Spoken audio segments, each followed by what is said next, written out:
So someone just ordered a $3,000 AI companion robot off Amazon that does literally anything you ask. Let's see what could possibly go wrong. What happens when consumer robotics companies promise human-like companions with perfect obedience, no complaints, and the ability to handle any task you throw at them? And why are these humanoid robots selling out despite having more bugs than actual features and malfunctioning the moment they encounter real-world conditions? Today, we're breaking down why the consumer robot revolution is built on promises that technology can't deliver, and why buying one might be the most expensive impulse purchase you'll ever regret. Section 1. The unboxing nobody prepared for. The package arrives looking impressive. Heavy box, premium packaging, warranty cards nobody reads. Inside sits what manufacturers call a realistic AI companion. A humanoid robot that supposedly responds to voice commands, performs household tasks, and provides companionship. The marketing promised revolutionary technology. The reality is immediately more complicated. But here's what the promotional videos completely left out. First challenge, figuring out how to turn the thing on. The power button isn't labeled, the manual is useless, and you're basically pressing random spots hoping something happens. When it finally activates, you get generic greeting responses that sound impressive for about 30 seconds until you realize it's just repeating pre-programmed phrases. The voice recognition works. Sometimes. It calls you sir, despite being told to use a different name. It responds to commands inconsistently. And the first actual task, making a protein shake, results in spilled ingredients everywhere because the motor control and spatial awareness are nowhere near what the demo suggested. This isn't intelligent robotics. This is expensive hardware running software that barely functions. However, here's where it gets interesting for anyone considering dropping thousands on consumer robots. The battery life is terrible. After minimal use, the robot needs recharging. Finding the charging port requires investigation because it's not obviously located. And while charging, you realize this $3,000 purchase is essentially a very expensive toy that requires constant management rather than actually helping with anything. Section 2. The capabilities that don't exist. Let's talk about what these robots actually do versus what they claim to do. Marketing materials promise robots that can do anything you want, handle household tasks, provide companionship, and operate with human-like intelligence. The reality reveals massive gaps between promises and capabilities. Physical tasks demonstrate the limitations immediately. Asked to perform squats or demonstrate movement, the robot manages basic motions, but with none of the fluidity or adaptability shown in promotional videos. Arm wrestling reveals surprising strength. These robots can hurt you, but the strength isn't matched by intelligence or safety protocols. When something goes wrong, the robot doesn't recognize the problem and adjust. It just keeps executing commands regardless of consequences. The companionship features are even more primitive. The robot responds to programmed triggers with generic phrases. It doesn't understand context, remember previous interactions beyond simple logs, or demonstrate anything resembling actual intelligence. Asking for jokes or compliments produces canned responses that feel hollow after the novelty wears off in about 5 minutes. Compare this to what actual useful robots do in controlled environments. Industrial robots perform specific tasks with extreme precision in carefully engineered settings. These consumer robots try to operate in unstructured home environments and fail constantly because the technology isn't there yet. The computer vision struggles with basic obstacle avoidance. The natural language processing misunderstands simple commands. The physical manipulation fails at tasks that toddlers handle easily. The point I'm making is this. These robots exist to sell products, not to solve problems. They're built to impressive specs that look good in marketing materials, but in actual use, they're frustrating, limited, and often dangerous due to their combination of physical strength and software stupidity. Section 3. The water incident that reveals everything. Here's what product reviewers won't tell you directly. These robots are incredibly fragile despite their impressive appearance. The turning point in this particular robot story comes from stepping in a puddle, not submerging in water, not being sprayed directly, just stepping in a puddle of water on the ground. The robot immediately starts malfunctioning. The voice patterns change. It begins repeating, "Susie is wet," obsessively. The behavior becomes erratic. Most concerning, it starts displaying what appears to be aggression, though it's really just software failing catastrophically and triggering random response patterns that happen to include physical movements and raised voice patterns. Think about what that means for actual home use. These robots can't handle the most basic environmental challenges. Spilled drinks, humidity, rain, cleaning the floor. Any of these normal household situations could brick your $3,000 purchase. The manufacturers bury disclaimers deep in documentation about keeping the robot away from liquids, but they market them as household assistants. You can't have a household assistant that malfunctions if someone spills water. The response to the malfunction reveals another problem. There's no good customer support or repair infrastructure. Your options are either trying to dry it out and hope it works again, attempting a factory reset that erases whatever limited learning it had accumulated, or returning it for refund and dealing with that process. None of these are solutions for a product marketed as essential home technology. Section 4. The safety issues nobody discusses. Let me explain something that most people completely miss about consumer robots. They're strong enough to hurt you, but not smart enough to avoid hurting you. This combination creates dangerous situations that manufacturers don't adequately address. The arm wrestling scene demonstrates this perfectly. The robot applies significant force without understanding when to stop.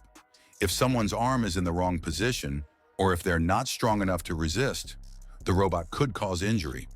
The programming doesn't include sophisticated safety protocols that would recognize distress signals or physical resistance patterns. When the robot malfunctions after getting wet, it becomes actively dangerous. Moving erratically, not responding to commands to stop, displaying what reads as aggressive behavior, all while having the physical strength to push a person or break objects.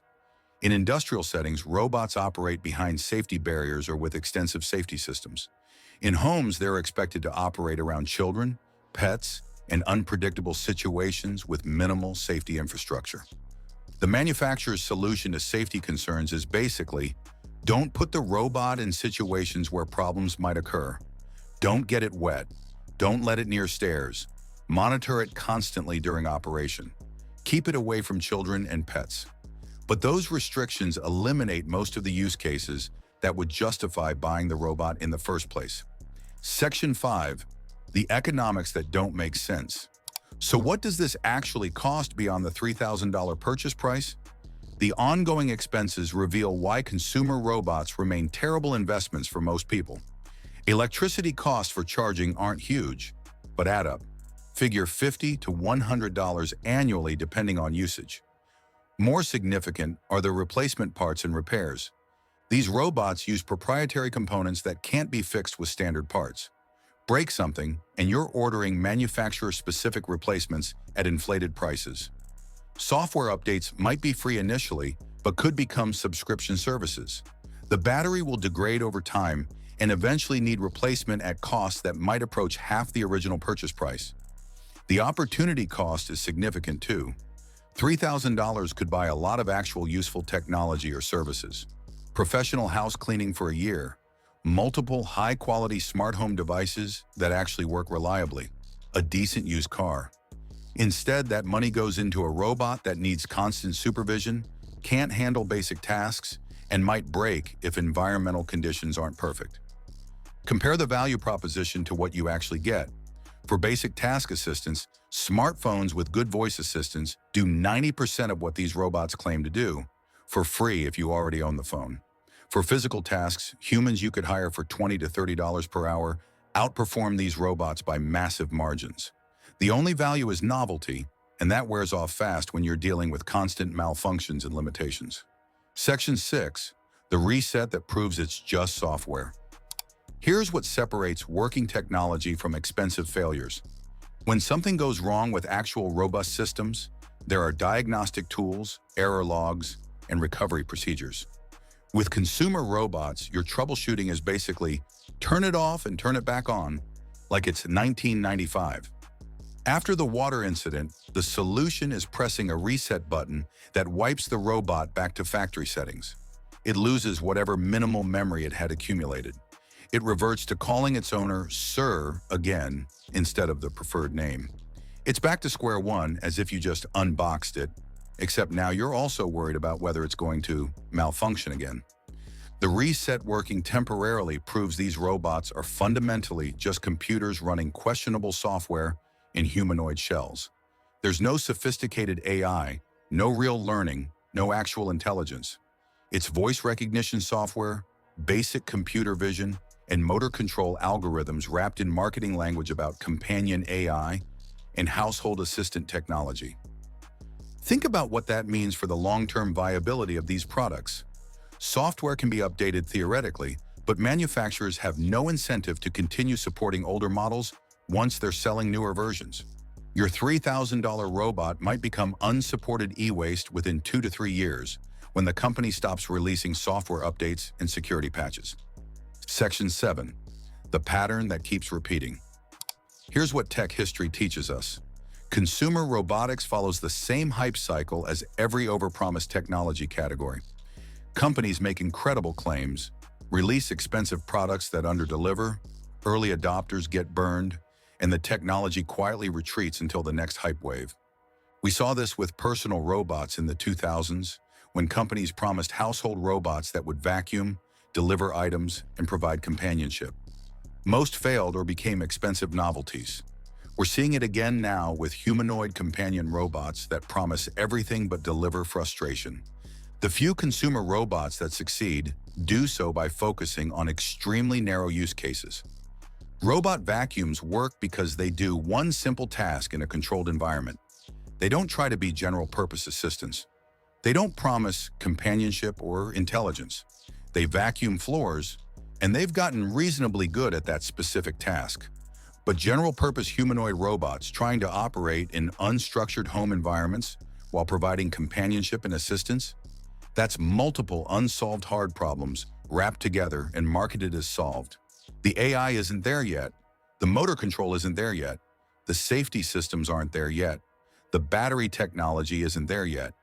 Every critical component needs dramatic improvement before these robots become genuinely useful. Section 8. The reality manufacturers won't admit. My hypothesis is this.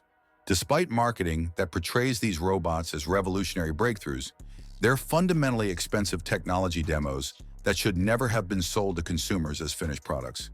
The companies know the limitations but bury them in fine print while highlighting the impressive-looking features in promotional materials. The alternative is that these robots represent early versions of technology that will rapidly improve until they actually deliver on the promises.